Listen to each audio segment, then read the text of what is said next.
తర్వాత ఊహించని డెసిషన్ తీసుకున్న విజయ్ దేవరకొండ.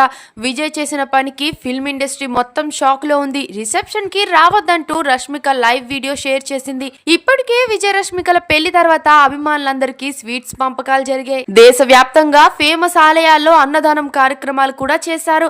అంతేకాకుండా నిన్న విజయ్ దేవరకొండ సొంతూరుకు వెళ్లి మరి అక్కడ తులసి పూజ, సత్యనారాయణ స్వామి వ్రతం కూడా చేసుకున్నారు ఈ జంట. ఆ గ్రామస్తులకి నాన్ వెజ్ తో విందు ఏర్పాట్లు కూడా చేశారు. పక్క గ్రామం నుంచి కూడా చాలా ప్రజలు విజయరశ్మిక విందుకు రావడంతో ఎవరికి ఎటువంటి లోటు లేకుండా సాయంత్రం వరకు విందు ఏర్పాట్లు జరుగుతూనే ఉన్నాయి. అంతేకాక విజయ్ తండ్రి కోరిక మేరకే సొంతూరులో ఇల్లు ఉండాలని, పొలం కూడా ఉండాలని, ఊరికి ఏమైనా చేయాలనే ఆశయంతోనే విజయ్ తండ్రి కోరిక తీర్చాడనే చెప్పాలి.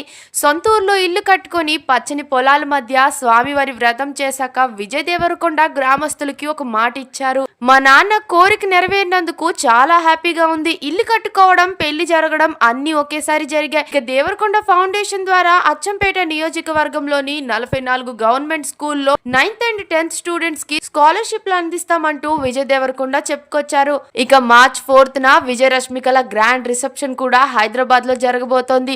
ఈ రిసెప్షన్ కి హై ప్రొఫైల్స్ ని ఇన్వైట్ చేసినట్లు తెలుస్తోంది. ఇందులో పీఎం నరేంద్ర మోదీ గారిని కూడా ఇన్వైట్ చేశారు. ఫుల్ హై సెక్యూరిటీతో ప్లాన్ చేశారని తెలుస్తోంది. ఈ పార్టీలో ఎంటర్ అవ్వాలంటే విజయ్ రష్మికల QR కోడ్ ద్వారానే ఎంట్రీ లభిస్తుందని చెప్పుకోవచ్చు. ఒకసారి ఎంట్రీ అయితే మరోసారి పనిచేయదని, ఆహ్వానం లేని వారికి అస్సలు రావద్దని, దయచేసి రావద్దు అంటూ పెళ్లి తర్వాత రష్మిక చెప్పుకొచ్చింది. వీరి డెస్టినేషన్ వెడ్డింగ్ లో సంగీత్ ఫొటోస్ ని కూడా ఈ రోజు షేర్ చేసుకుంది రష్మిక విజయ్లు. ఇప్పుడు మా ఛానల్లో మీరు కూడా ఆ ఫొటోస్ ని చూసేయండి. మరిన్ని అప్డేట్స్ కోసం మా ఛానల్ ని సబ్స్క్రైబ్ చేయండి.